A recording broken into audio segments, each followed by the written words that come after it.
Magandang umaga, ngayon ay Biyernes, Marso 22, 2019. Narito ang mga balita mula sa iba't ibang panig ng mundo. Ito ang Eagle News International Filipino Edition. Sa ulo ng ating mga balita,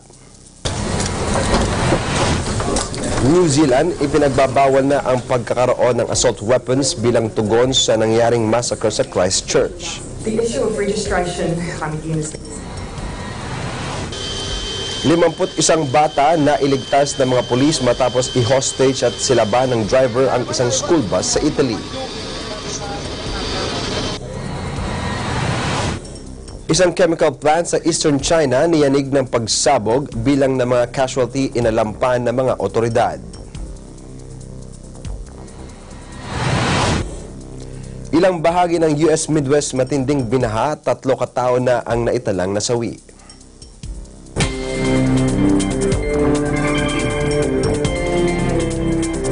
Ako po si Ben Bernaldez, ang inyong magiging tagapagbalita. Sa detalye ng mga balita, ipinagbabawal na sa New Zealand ang pagkakaroon ng assault weapons bilang tugon sa nangyayaring massacre sa Christchurch. Sinabi ni Prime Minister Jacinda Ardern na bawal na ang pagmamay-ari ng assault rifles at military-style semi-automatic weapons. Ito anya ay para matiyak na hindi na mauulit pa ang nangyaring pamamaril at nakinasawi ng 50 katao sa kanilang bansa. Kabilang din anya sa ipagbabawal ang mga baril na may high-capacity magazines at maging ang device na kahalintulad ng bomb stocks. I absolutely believe there will be a common view amongst New Zealanders, those who use guns for legitimate purposes, and those who have never touched one, that the time for the mass and easy availability of these weapons must end. We will be establishing a buyback scheme. The details of the scheme are being developed in parallel to the drafting of the legislation to enforce the ban. Nailibing na rin ang 2 football-loving victims ng nangyaring Twin Mosque Massacre sa New Zealand. Kabilang dito ang isang teenager na nangangarap na makapaglaro para sa Manchester United. Daang-daang mourners, kabilang na ang mga non-Muslims at mga school children, ay nakiramay at nakidalamhati sa pagkamatay ng 14 anyos na si Sayad Milne at 24 anyos na si Tariq Omar. Ang dalawa ay kabilang sa 50 namatay sa shooting rampage ng isang white supremacist na umatake sa 2 mosque sa Christchurch. Sinabi ng ama ni Sayad na si John Milne na binaril ang kanyang anak habang nagsasagawa ng panalangin sa Al-Nur, ang unang mosque na inatake ng Australian national na si Brenton Tarrant. Dumalo sa kanilang funeral at nakiramay ang mga mag-aaral mula sa Kashmir High School kung saan pumapasok si Sayad ang isa pang biktima na si Hamza Mustafa, isang Syrian refugee na una nang nailibing noong Miyerkules. Ang biktima namang si Tariq Omar ay coach ng junior football teams. Inilarawan naman ni Christchurch United Academy Director Colin Williamson si Omar bilang isang beautiful human being with a tremendous heart and love for coaching. Iniligtas ng Italian police ang may 51 bata na hinostage ng kanilang school bus driver. Ayon sa pulisya, binuhusan ng driver ng petrol ang bus at sinalaban ito. Sinabi ni Milan Prosecutor Francesco Greco na isang himala ang nangyari matapos magawa ng mga pulis na mailigtas ang mga bata sa nasusunog na bus. Kaugnay nito, sinabi ni Greco na hindi niya isinasantabi ang posibilidad na isa itong insidente ng terrorist attack. Ayon sa mga otoridad, pabalik na sa paaralan ang 51 estudyante mula sa sports outing kasama ang 3 adults nang biglang magbago ng ruta ang driver. Nagulat umano ang mga ito nang biglang ideklara ng driver na sila ay kanyang hino-hostage. Nagbanta pa umano ang driver na walang makakaalis sa kanila ng buhay. Armado ang driver ng 2 canister na puno ng petrol at isang cigarette lighter. Kinuha ng driver ang lahat ng cellphone ng mga estudyante at itinali ang mga ito sa pamamagitan ng electric cable. Nagawa naman ng isa sa mga bata na makapuslit at tumawag sa kanyang mga magulang na agad namang ipinarating ang pangyayari sa mga pulis. Credo che abbiamo anche chiesto ai bambini di lasciare i telefonini sul fondo dell'autobus. Allora cosa è successo? Che alcuni bambini sono riusciti a liberarsi di queste fascette e uno ha anche chiamato per questo quando sono intervenuti i carabinieri gran parte dei bambini erano già liberi, gli altri sono stati liberati con una forbice dai sorveglianti. Batay sa mga report, ang suspect ay isang 47 anyos na may Senegalese origin at nagsilbing school bus driver mula noong 2002. Non ha fatto nessuna riflessione verso l'ISIS, verso le campagne diciamo, di propaganda a favore dell'Islam, eccetera, ma semplicemente ha detto è stata una mia scelta personale. Io non ne potevo più di vedere, ha citato i bambini sbranati dagli squali nel Mediterraneo, donne incinte, insomma, questo signore sì, aveva una condanna per violenza sessuale sospesa, a 1 anno di reclusione sospesa e una guida in stato di ebbrezza.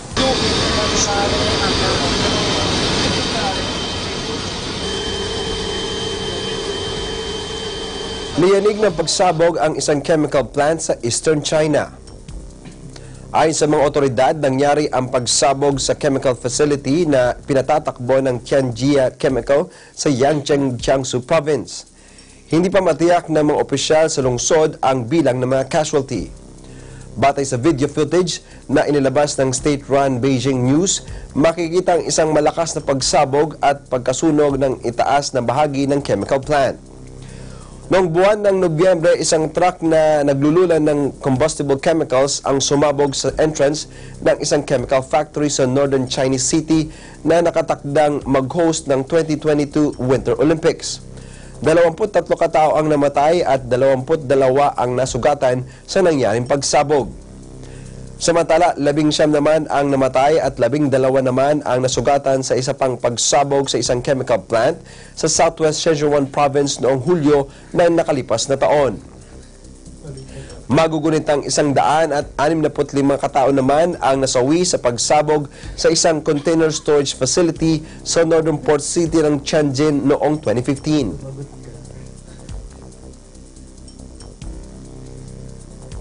Ang iba pang mga balita sa pagbabalik ng Eagle News International Filipino Edition.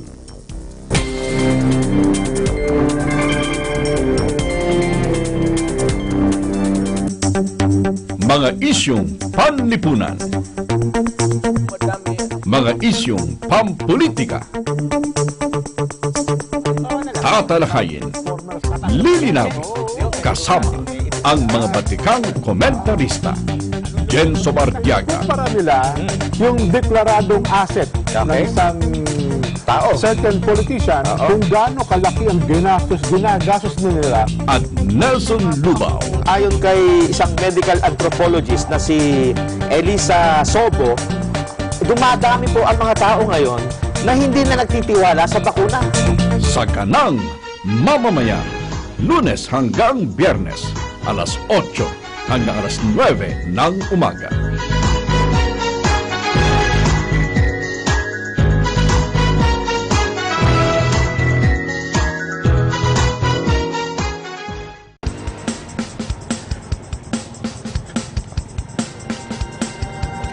Isang malinis sa paraan ng transportasyon ng pagbibisikleta.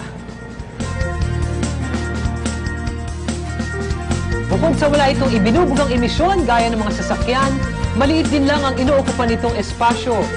Maganda rin ito sa kalusugan. At mabisang ehersisyo para maiwasan ang mga sakit. Pero hindi pa rin handa ang bansa na isama bilang uri ng transport mode ang mga bisikleta. Sa datos kasi ng Metropolitan Manila Development Authority o MMDA, nitong 2015, 26 na nagbibisikleta ang namatay sa kalye dahil sa bungguan, habang 732 naman ang nasugatan.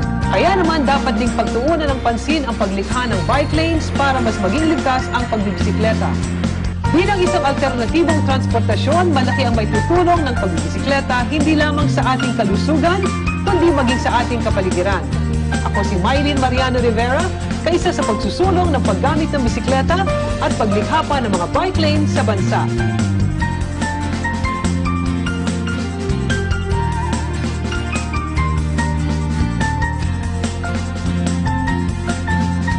Agila Balita, Lunes hanggang Biyernes, alas 7:30 hanggang alas 8 ng umaga.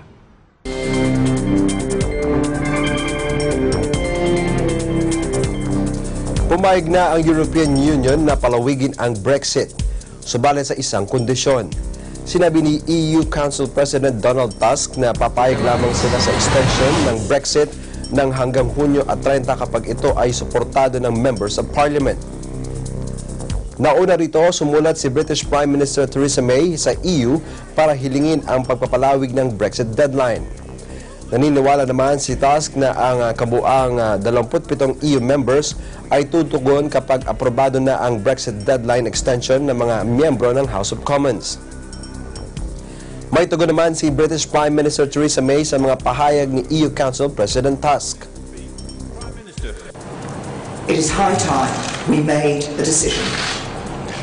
So far, Parliament has done everything possible to avoid making a choice.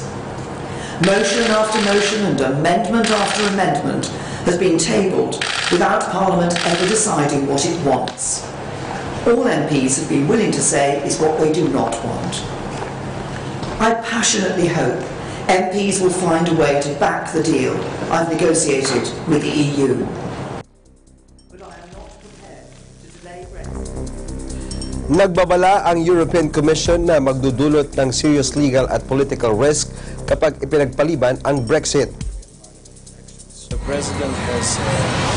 Una rito, hiniling ng Britanya na ipagpaliban ang Brexit at ituloy ito sa Hunyo at 30. Subalit hinihikayat ng executive arm ng EU ang mga British leaders na agahan ito at isagawa sa Mayo sa 23. Kinumpirma rin ng European Council ang natatanggap nilang mga sulat mula kay Prime Minister Theresa May na humihiling na ipagpaliban ang Brexit. Nakatakda namang magpulong ang mga leaders ng 27 EU countries para pag-usapan ang posibleng pagpapaliban sa Brexit sa kanilang isasagawang summit sa Brussels ngayong araw. The President has clearly warned the Prime Minister against including a date for the extension that will be after the European Parliament elections. That's why he repeated in this call his advice, which he set out in his letter of 11th of March, that the withdrawal has to be complete before the 23rd of May. Otherwise, we risk facing institutional difficulties and legal uncertainty given the European elections date. European elections have to be held if the extension date is beyond the 23rd of May. Pumayag ang Nicaragua government na palayain ang mga opposition prisoners sa loob ng 70 araw para magsimula ang peace talks na naglalayong wakasan na ang nangyayaring political crisis. Sinabi ni Organization of American States Special Envoy Luis Angel Rosadilla na pumayag na si President Daniel Ortega na palayain ang lahat ng mga nakulong sa mga naganap na kilos protesta na nagsimula noong Abril ng nakalipas na taon. Sa nangyari mga marahas na kilos protesta, mahigit 700 individual ang inaresto ng mga otoridad at nasa 325 ang nasawi. La mesa de negociación ha decidido hacer una invitación formal a la Secretaría General de la Organización de Estados Americanos para retomar el trabajo en el tema de reformas electorales. La mesa de negociación acuerda asimismo hacer una invitación formal al Comité Internacional de la Cruz Roja para que acompañe a la mesa en el proceso de liberación de todas las personas presas o detenidas.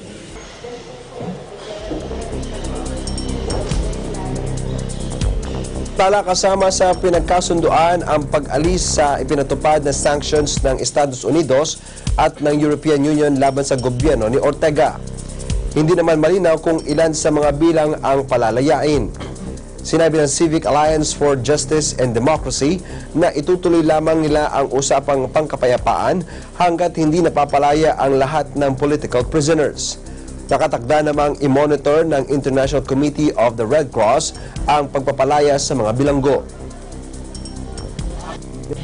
Y de común acuerdo entre las partes, se hará un llamado a la comunidad internacional a suspender sanciones para facilitar el derecho al desarrollo humano, económico y social de Nicaragua, favoreciendo a los sectores más vulnerables de la población.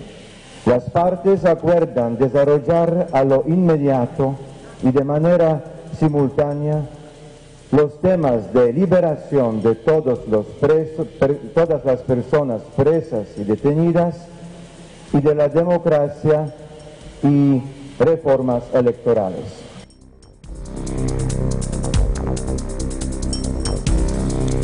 Nagkukumahog ang mga aid workers sa pagtulong sa mga survivors at pagkakaloob ng humanitarian needs sa 3 Southern African countries na sinalanta ng malakas na bagyo. Ayon sa mga opisyal, 5 araw matapos manalasa ang Tropical Cyclone Idai sa Mozambique, Zimbabwe at Malawi, Puma o nasa 300 ang kumpirmadong namatay habang daang-daang libo naman ang nasa panganib. Pinakamalalang nasalanta ang bansang Mozambique kung saan unang naglandfall ang bagyo noong Biyernes. Ayon kay Caroline Haiga, spokeswoman ng International Federation of Red Cross and Red Crescent Societies, libo-libo katao pa ang nasa bubungan ng kanilang mga bahay at ang iba ay nasa tuktok ng mga puno at naghihintay ng rescue. Anya, nauubusan na sila ng panahon dahil sa madami ng mga taong naghihintay ng tulong ng mahigit na sa 3 araw.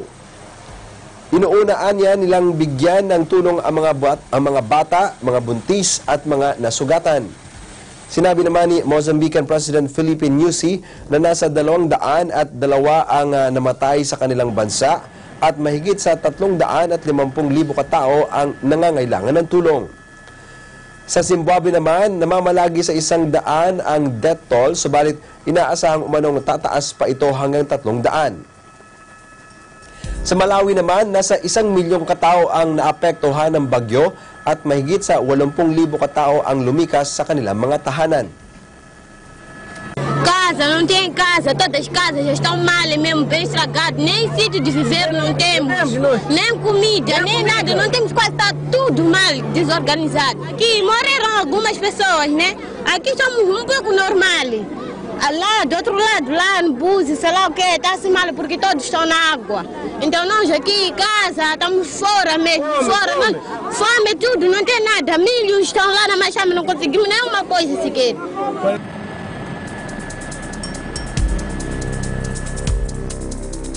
Tatlo katao ang patay sa mga baha sa US Midwest.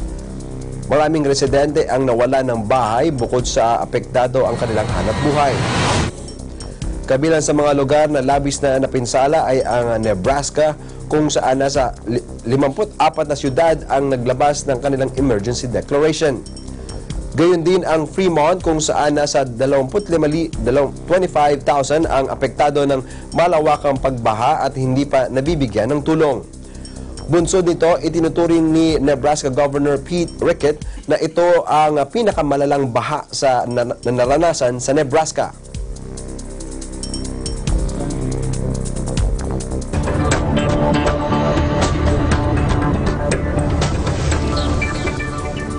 Ipinahayag ni US President Donald Trump na magpapatuloy pa rin ang ipinatutupad na tariff sa Chinese imports sa loob ng substantial period.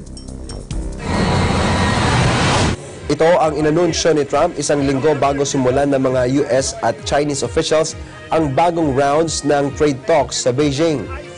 Iginiit ni Trump na nais nilang matiyak na kapag pinagtibay nila ang kasunduan sa China ay tutuparin ito ng China.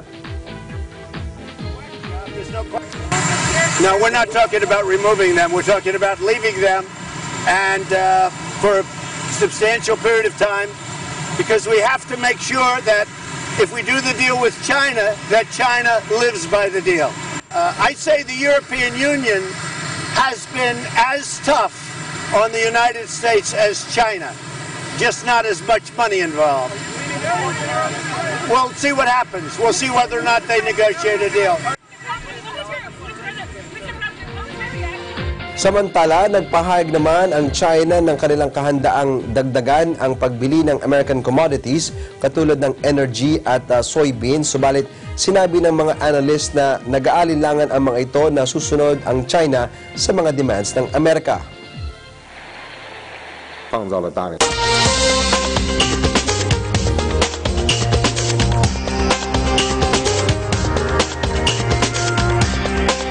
Nawala sa mapa ang isang popular na lake sa Chile dahil sa matinding tagtuyot.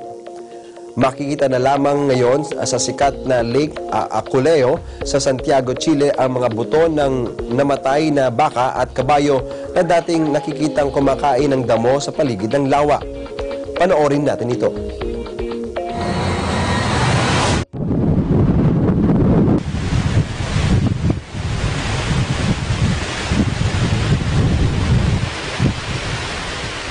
Y se lo fue la laguna, se lo fue el turismo, murió el camping, los negocios, todo acá. Mis abuelos todos contaban que llovía una semana torrencial y ahora con suerte llueve 2 días, no nada. Hay actividades como la agricultura y como todo el desarrollo de proyectos inmobiliarios o de la misma población que ya existe, ¿cierto?, en torno a la laguna de Aculeo, asociado a proyectos turísticos, casas de segundas casas de la población de la zona de la región metropolitana, que configuran un escenario de demanda de agua bastante importante. Estamos viviendo un periodo de sequía muy prolongado, que se ha extendido, como te decía, por varios años, pero probablemente en el futuro va a haber un año muy bueno, y como el sistema de la laguna de Aculeo es bien pequeño, o sea, es bastante contenido, probablemente responda de manera muy directa a un año que sea muy lluvioso.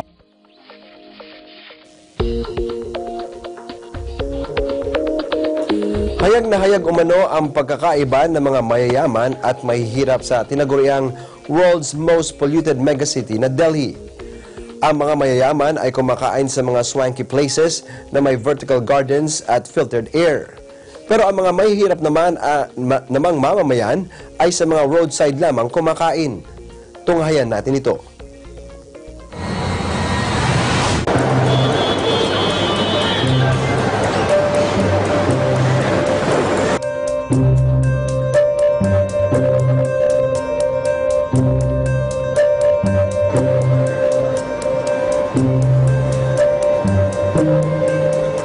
क्योंकि अगर आप एक थोड़ा सा भी क्लीन पसंद करते हो, you never go to the road side in Garhgaon, ठीक है। तो यहाँ पे यही लगता है कि कुछ अच्छा मिले, कुछ अच्छा एटमॉस्फेयर मिले, कुछ अच्छा एनवायरनमेंट मिले, कुछ अच्छी जगह मिले जहाँ पे जाके टाइम स्पेंड हो। Money is a second concern here because we came to Garhgaon for money also, ठीक है। हम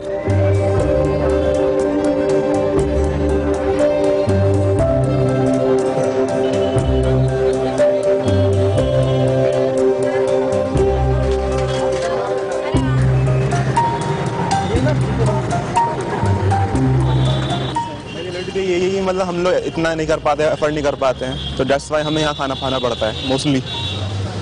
और वैसे इस तरह इंजस्ट टू हेल्थ, बट फिर भी हम खाते हैं क्योंकि एक तो बहुत कम पैसों में मिलता है कि 20-30 रुपये में छोले भटूरे की प्लेट मिल गई है, हम खा लेते हैं easily.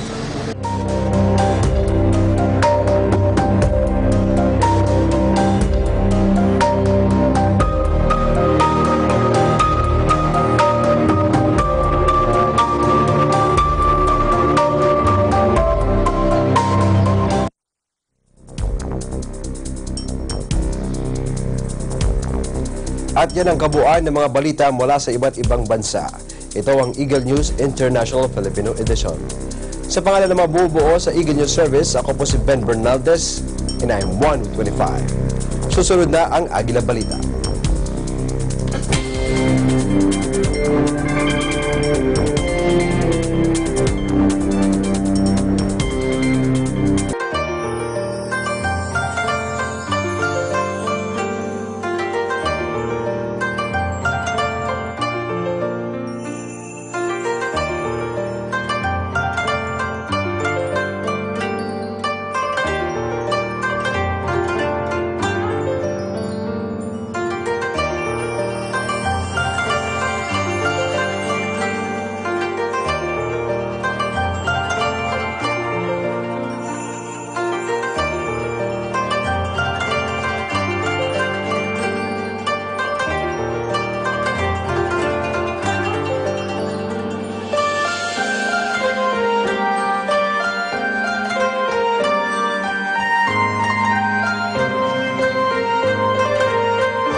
Events happen around us all the time, in our community, in our country, around the world.